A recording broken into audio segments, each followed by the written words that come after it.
Welcome to Let's Bet, the show for folks who love betting on sports but hate losing money. I'll show you how to increase your sports betting bankroll by gaining confidence so that ultimately you can have the lifestyle that you deserve. I'm your host, Scott Pritchard, full-time pro bettor, 31 years, founder of pritchardspicks.com. Last year took third place in the Circa Invitational, currently in the top 6 as we speak. Every weekend you can find me in the Las Vegas Review-Journal. We broadcast each and every weekend, every Friday, Las Vegas time from 1 to 1:30 on demand on pritchardspicks.com and on your favorite podcast and video distribution platforms. To reach out to us, I would suggest that you email us at letsbet@pritchardspicks.com. That's letsbet@pritchardspicks.com. A lot of you are tuning in because of my 5-star guest, and I understand that. And some of you are tuning in for the discount code, 20% off all picks and packages applicable throughout the weekend. I'll be releasing that in a few short minutes. 20% off all picks and all packages. Now let's get started. I'm pumped. I'm excited. I've been waiting. 5-star, rock star, superstar, celebrity, writer, author, Beth Raymer. The writer and author of the sports betting book, Lay the Favorite, a memoir of gambling, that Beth parlayed into a major motion picture where famous actress Rebecca Hall plays Beth. Beth Raymer, my friend, welcome to the show. Hi, Scott. How are you? I'm great, but enough about me. How are you? Fantastic. So you're living in New York City. How do you like it there? I love New York City. I wouldn't want to live anywhere else, I don't think. What is the number one thing you like best about living in New York City? It's never boring. Lots of action. Always something to do. Sounds like a poor man's version of Las Vegas. Yeah. Right. Now, Public transportation. Oh, that's great. So you don't even need a car because everything's readily accessible? That's awesome. So I want to ask you so many things. First thing, let me be the first to say that Las Vegas misses you. Las Vegas loves you, me included. So thank you for taking the time. I know you're slammed. I know you're busy, but we're pumped and excited to have you on the show. I'm so happy to be here, Scott. First things first, I want to educate our viewers on how Beth and I initially met. First thing I'll ask my viewers, where were you? What were you doing? Who were you with in 2001? 23 years ago, me, I'm in Sin City. I'm in Las Vegas, working with and for my friend, mentor, the late, great Dink, Alan Dinkinson. We worked at a sports betting office to where we would move money, big money, for a professional sports betting group. And out of nowhere, an educated, beautiful lady from Florida walked in for a job interview, and Dink hired her on the spot. Her name, Beth. Beth, how and why did you initially meet Dink? Oh my gosh. I had moved to Las Vegas to be a cocktail waitress. I was waiting tables at Como, the Thai restaurant in the commercial center on East Sahara. And I wasn't getting a cocktail waitress job. It was like so much harder than I thought it was going to be. And one of my customers, she was a regular, and she was like, well, look, I give massages to this guy. He's a professional gambler. Do you want me to see if he'll get you a job? And I was like, yeah, give him my number. And I don't remember if it was Dink who called or maybe an assistant or someone from the office, but they're like, come to, what was that office we were at? It was on Rainbow, I'm pretty sure. Rainbow, wasn't it? They're like, come to East Rainbow, I think it was. And so I was like, okay. Of course, I had no idea what a professional gambler did. I was so shocked. Like, I remember showing up at the interview, and it was like this conservative office park. Like, I thought it was going to be something more, I don't know what I thought it was going to be, but I certainly didn't think that it was just going to be in this commercial place that had divorce lawyers, and there was like a Coldwell Banker real estate place, and then there was Dink's office. So that was it. And then I walked in and I saw you, and Robbie J was there, probably Bruce, Dink. I remember it well. Here it was. You were 25 years old in 2001, fresh out of college from Florida. And here it is, late 2024, and you are still 25. You look great. How do you feel? Oh, I feel great. So what is the key to you looking so young? Okay, A, you are young, but B, is it good genes? Is it clean living? What is it? That's such a funny question. I don't know. I have no idea. I think I'm just happy. I exercise a lot. I try to get, I don't know. I really don't know.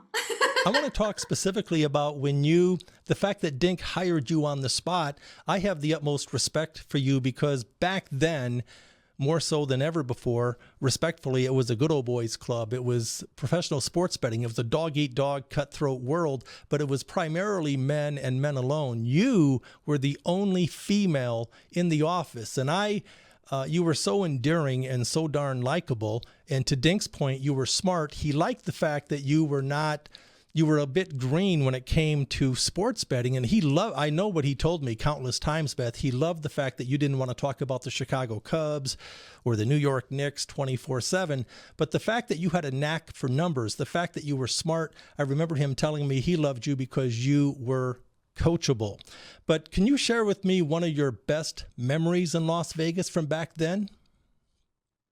Oh my gosh, one of my best memories from back then. I have so many fantastic memories. I think getting to know Las Vegas as a gambler was just incredibly special and incredibly unique and kind of, oh my gosh, I remember the early days. I remember going to casinos at 7 in the morning with thousands and thousands, tens of thousands of dollars on me. And, walking into, I forget my route exactly. It changed so much through the years, but kind of the fear. I remember the early fear that I was just going to mess up a bet. And I was like, what am I going to do if I mess up a bet? I remember the fear that I never feared that I would get robbed. Dink had that fear for me many times because I was kind of irresponsible. I was kind of an airhead. I didn't have zippered pockets. I had a mini skirt and a backpack. But I always felt like I was just going to drop the money or like somehow I was just going to lose $60,000. I had those fears, and I think getting over those fears and slowly being accepted by the gambling community, which was, yes, definitely all men, all very opinionated men. But I also remember in the very early days before anyone knew I worked for Dink, there was like this window we had where Dink kind of like took advantage of me being this kind of young woman that no one knew. And he would send me to casinos because, of course, gamblers, casinos, sportsbook managers, as you know, they have their limits. They're, especially with wise guy gamblers, if they know you're a runner for a wise guy, they're not going to let you lay. I don't even know what the limits are now, but they got increasingly lower as the years went by. But at the time, it would be like 5,000, 7,500. And Dink would be like, no, I think you can get away with they're going to think that you're just that your boyfriend's just giving you money. Your square boyfriend is giving you 25,000 to lay on Auburn. Go with it. Let's see how long we can exploit this.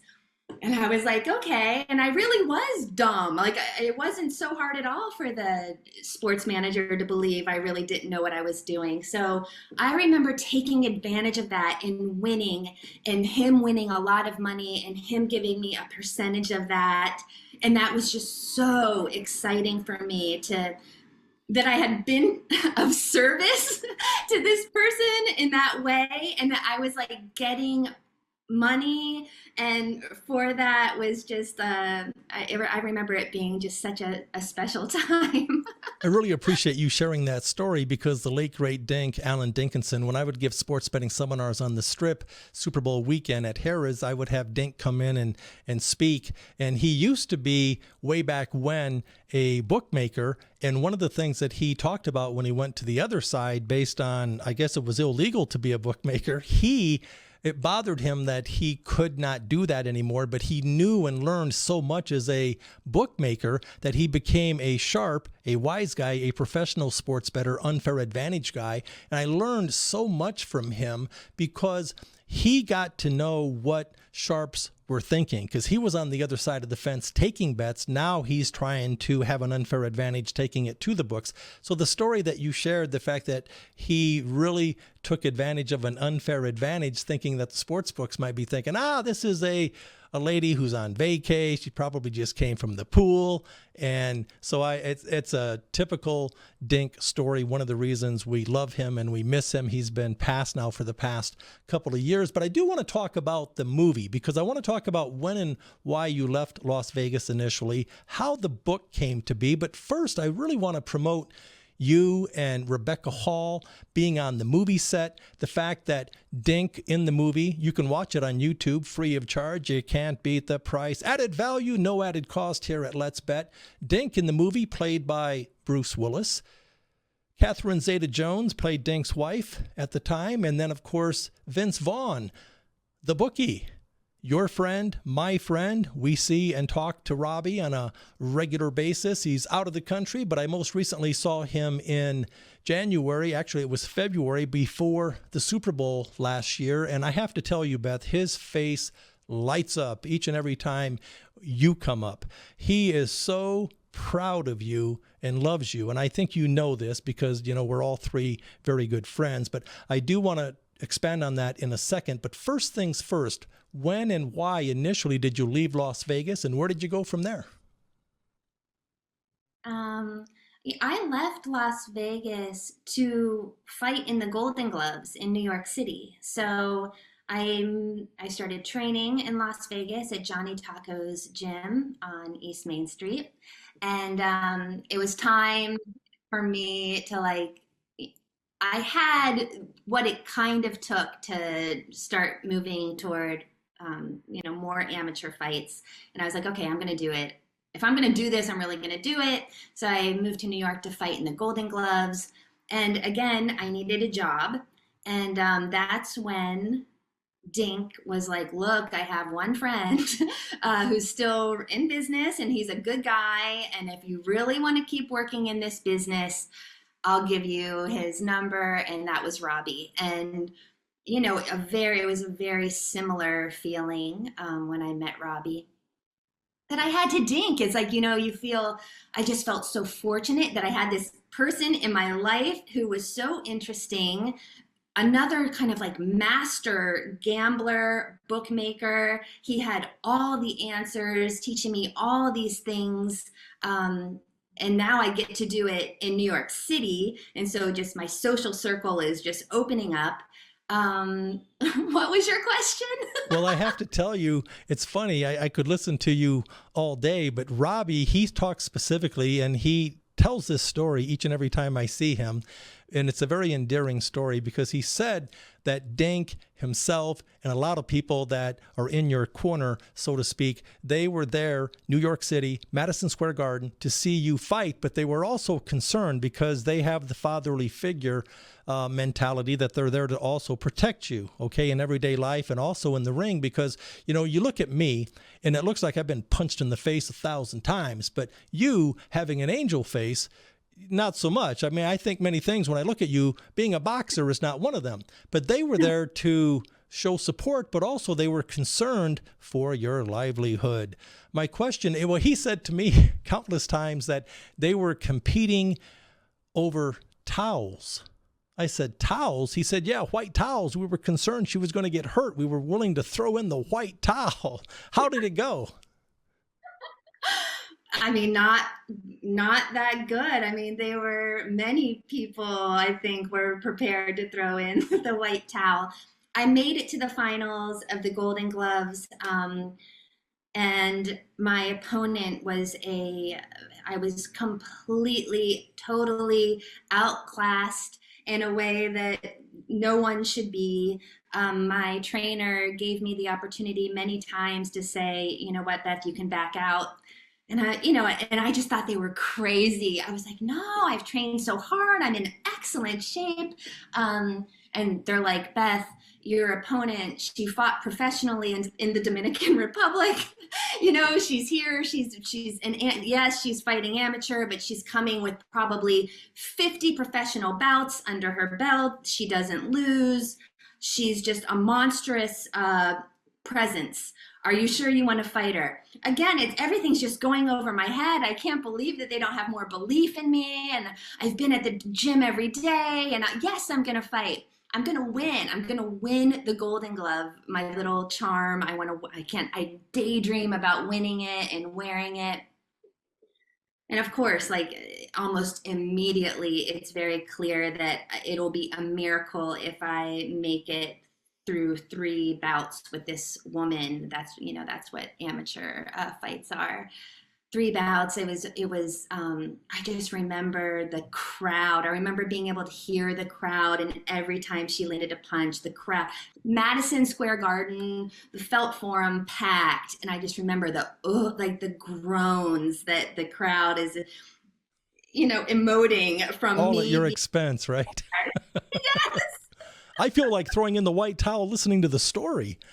I want to ask you, though, when you left Las Vegas and you went on to compete for the Golden Globes and you were featured in New York City, Madison Square Garden, how did the book, Lay the Favorite, come to be? I finally left gambling, and I really left in like 2006, probably. And I got accepted to Columbia, and I got accepted to Columbia University's MFA program in nonfiction writing. So nonfiction writing, it's very focused on personal essays, true stories, reportage, long form books. And so the whole time I was thinking, okay, I know I have a story there with Las Vegas. I always felt that I did. I felt that it was a manageable story because I experienced it, and I was very close with all of the people I knew I would be writing about. I knew I could have honest conversations with them about, I knew they would just be open to having me write this in a very honest way. And or at least I hoped that real conversation came later, because I think when I first told Robbie and Dink, look, I think I'm going to write Lay the Favorite as a book. I'm going to try to sell it. I'm definitely going to write it for my thesis. I need to start interviewing you guys. I need to start interviewing your moms. I need to start interviewing your wives, your ex-wives. I really want to go for it. And of course they were like, oh, okay, Beth. And they kind of just thought this isn't going to go anywhere. So I did it. And of course, very quickly I called and I'm like, okay, I sold the book to Random House, and I kind of sold it for a lot of money for a first book. I had never published anything. And I was like, and I also sold the film rights. I happened to sell the film rights, like, I don't know, 3 days after I sold the book. And I sold the book on proposal. It wasn't even a full book. I hadn't even written it yet. It was just me pitching, hey, I'm going to write this story, and it was bought. So then it became very real. And they were like, wow, we were not expecting that. And I write the book very quickly, and I showed it to them, which is something not all writers have to do that. Even when you, I can't explain it. You don't have to do that when you're a writer, but I wanted to extend the courtesy and say, look, guys, you have about 3 weeks to let me know if there's anything that you don't want in here, that I've overstepped some personal boundaries? Am I revealing anything that, like, your wife, or in Robbie's case, his kids, is there going to be a surprise? You need to talk to me about it. And so I sent off the manuscripts to them, and they both read it. And Robbie was just like, I love it. He signs away let your publisher know I give my permission. Go for it, Beth. It was like an incredible act of generosity on his part. But Dink had a lot of issues. Dink, his first reaction was to rewrite the book. And, I remember opening up my email, and there's just like all these emails from Dink, and he's like, what about this? And he's rewritten the book. And I'm like, Dink, no, you can't rewrite the book. It's your book. But let's talk on it. Yeah. Yes. But, this is a thing, and it's a lot about human nature. And, the things that surprised me most about what Dink was upset about was a lot about how I described him physically and his clothes. And this was so shocking to me because, Scott, you know Dink. I know Dink. We know how he dresses. I was not exaggerating. I was not making anything up. I was factual. I have pictures that I just, this is it. And he's like, I don't look like that. I don't dress like that. And I'm like, okay. Okay, Dink, I'm sorry, but I have to keep this because I have enough people on my side who will agree with me that, yes, this is how you dress. We got through a lot with this. The vanity thing was very, very, very strong. So then it comes out that the film's going to be made. They cast people right away. One of the first people, I remember being told about Rebecca, and then Bruce Willis joined to play Dink. I called Dink. I'm like, Dink, guess what?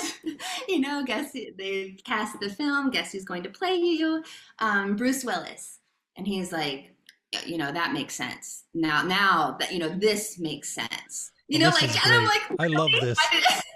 It was so serious. Like, that made all the sense in the world that Bruce Willis would play him. But okay. Well, then you talk about Robbie, and the fact is, Robbie's a handsome guy, but no one's more handsome than Vince Vaughn. So Robbie loves telling people, hey, I was played by Vince Vaughn in a movie, Lay the Favorite, check it out. But I want to ask you, Beth, as we're coming to a close, and I knew time would absolutely fly by with you, so many stories, so many things to talk about. But when it comes to your experience, I want to ask a question as far as being a 5-star, rock star, superstar writer and author. You parlayed one book now into 3. One of the books, Lay the Favorite, of course, is now a major motion picture that people can certainly check out for free on youtube.com as we speak. But do you see any similarities or parallels between, say, pro sports bettors and people like yourself that are writers or authors or artists? Wait, what's the question again? Do you see any specific similarities or parallels between, say, pro sports bettors and or people like yourself that are writers and authors and artists? Definitely. I think that's the gambling world completely prepared me for a writing career. Artists, writers, like gamblers, we embark on a very unconventional life.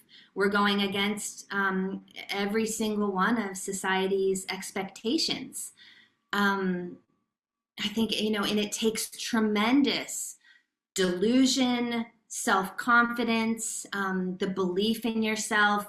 Okay, most people don't make it in this line of work, and I'm going to make it. And I'm saying, and not only am I going to make it for a year or two, I am in this for the long haul. I want to have a 30-year career in something most people can't build or keep the appetite for or have the talent to do for 6 months to a year. But me, I'm going to do it. And I had so many role models, good and bad, to see how that could pan out, and when to freak out, when to not freak out about the really unconventional choices you've made, the financial risks that you're going to take, and what those financial risks can lead to, what they feel like, how to talk about them. that you should talk about them, keeping your mental health, you know, keeping your head on straight. I learned all of that from the gambling world. So yes, I think it's a very particular personality in both of those subcultures. I love your answer and the fact that you're so transparent and honorable. I have to say, and listening to you say what you say, I know as a pro sports bettor that we kind of, go to the beat of our own drum, and I can relate to what you say. Me personally, I do not write, never have, but I read and I read and I read. And as a sports bettor, I love creating something out of nothing. I like finding an unfair advantage. I like getting a little bit the best of it on a long-term sustainable basis, to your point. But I admire you so much because you as a writer, I mean, to me, in talking with you now, back then, I'm sure you've been like this your whole life. You're a great wordsmith person, but to create something out of thin air and to put it on paper at a high professional level, I've got to imagine it's very, very gratifying.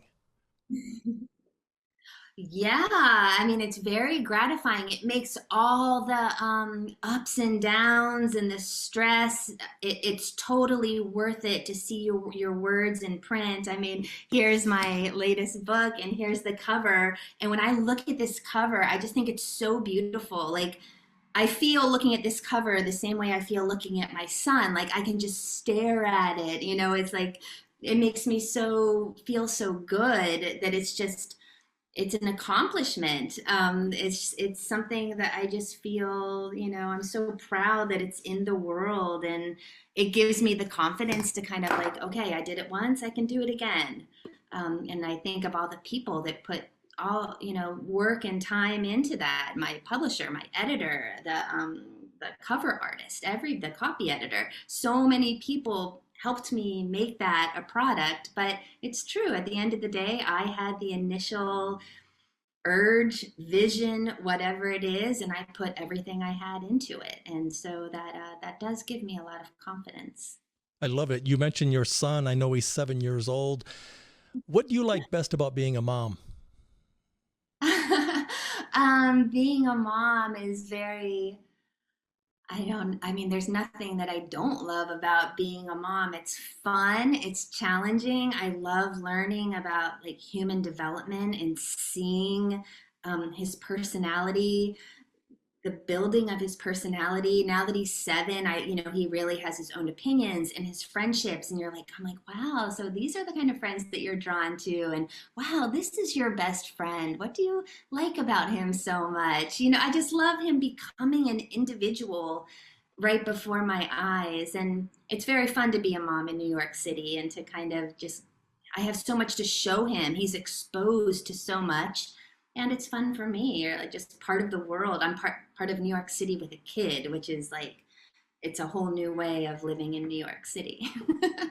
You're listening to and watching Let's Bet. Scott Pritchard with Beth Raymer, writer and author of the sports betting book and the movie Lay the Favorite. We're going to take a quick break. When we come back, we'll talk best bets. Stay tuned. Hi there, this is Bruce Marin here in Las Vegas with Bruce Marin Public Relations and Bruce Marin Celebrity Speakers and Entertainment, celebrating our 50-year anniversary. I'm offering a 5-star endorsement for my dear treasured friend Scotty Pritchard, and you are watching Let's Bet. Bruce Marin celebrating 50 years, CEO, president of Celebrity Speakers and Entertainment Bureau. Thanks for being on Let's Bet. We're talking to Beth Raymer, writer and author, sports betting book and movie, Lay the Favorite, a memoir of gambling. Best bets, that's the time. We do it each and every week right here on Let's Bet between 1 and 1:30. I've got one play, one time. It's not how many you bet. It's how many you win. Less is more. 7 wins, 2 losses. 9 weeks ago when I started doing this, 2-0 last week. College football Saturday, BYU, spelled just the way it sounds, on the road, taking on Utah Utes. Utah has been underperforming. Last week, 17-14, they lost to Houston. Good news is they only gave up 17 points. Bad news is they lost and only scored 14. I like the under 40.5. See the cashier. Scott Pritchard with Beth Raymer. Let's bet. Beth, in wrapping things up, this has nothing to do with sports betting. It has nothing to do with writing and or the movie. I'm asking you a personal question based on your life experience. If you could narrow it down to just one concrete message that you would share with the world. As an example, maybe if you today, based on your experience and what you know, if you had a chance to talk to your 10-year-old self, what would you say? Oh my gosh. I think it would just be something about be bold. Be bold in your life choices, and feel good about being bold. There's never any real reason to shy away or to not go for it. So I think, what is the saying? Fortune favors the bold. I don't know if it's that straightforward or simple, but it's something like that. And I really believe that.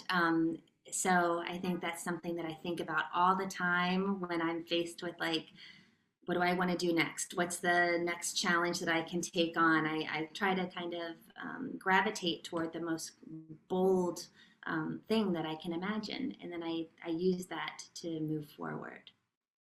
Love your answer. I'm not surprised that you said bold because you're beautiful. Bold and beautiful. I like it.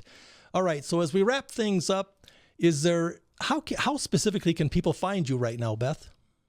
I think it's kind of hard to find me. I don't know. I don't love social media, but yes, you can. I am on Twitter at Beth Raymer. I get a lot of DMs and I read them, and so you can get in touch with me that way. But social media makes me so uncomfortable. But I do kind of visit. I log on and I log off very quickly. Last question. What's next? I'm working on a book, and I'm about at the halfway mark, and it's required a lot. It's a lot of reporting, and it's a lot of reporting that takes place in a prison, a nuclear power plant, and so these are it's just a lot of information. And so yes, I don't think I have such a long way to go with it, but it kind of requires everything. So that's where all of my attention and focus is right now. In listening to you just now, I have to share this because it just triggered another memory. I remember after the book came out and the movie is coming up next, you came back to Vegas and all of us got back together to promote you and the book and the movie. And I remember going to the Gambler's Bookstore, you, Dink, me, and the powers that be. And you had asked Dink to do stand-up comedy. In fact, Dink has such a business mind and was so sharp that I told Dink, dude, the only time I've ever laughed at you was when you told me you were going to do stand-up comedy. That's very funny. But he did it not being a stand-up comedian because he liked you, he loved you. And again, I speak for everyone when I say Las Vegas misses you, Las Vegas loves you. And I can't wait to have you back on the show down the road in the future. Continued good luck. And thank you, Beth, so much for taking the time to be with us today. Oh, I'm so happy. Thank you, Scott. Beth Raymer, writer and author of the book, sports betting book, Lay the Favorite, a memoir to gambling that she parlayed into a major motion picture where famous actress Rebecca Hall played her. Dink was played by Bruce Willis. Catherine Zeta-Jones by Dink's wife, and Vince Vaughn, my friend, and yours, Robbie, the bookie from Queens, New York at the time. Check it out on youtube.com. You've been listening to Let's Bet. I'm Scott Pritchard for Beth Raymer. Reach out to us at letsbet@pritchardspicks.com. That's letsbet@pritchardspicks.com. Now, the coupon code. Yes, of course. I would not forget. I just wanted to keep everyone tuned in. Yes, I did forget. Yes, the coupon code is Beth, B-E-T-H. By the way, Beth was named by her parents after the rock song legend by Kiss, Beth by Peter Criss. I'm telling you, great song, and Beth is a great person. For Beth Raymer, I'm Scott Pritchard. Until next week, cash some tickets and see the cashier.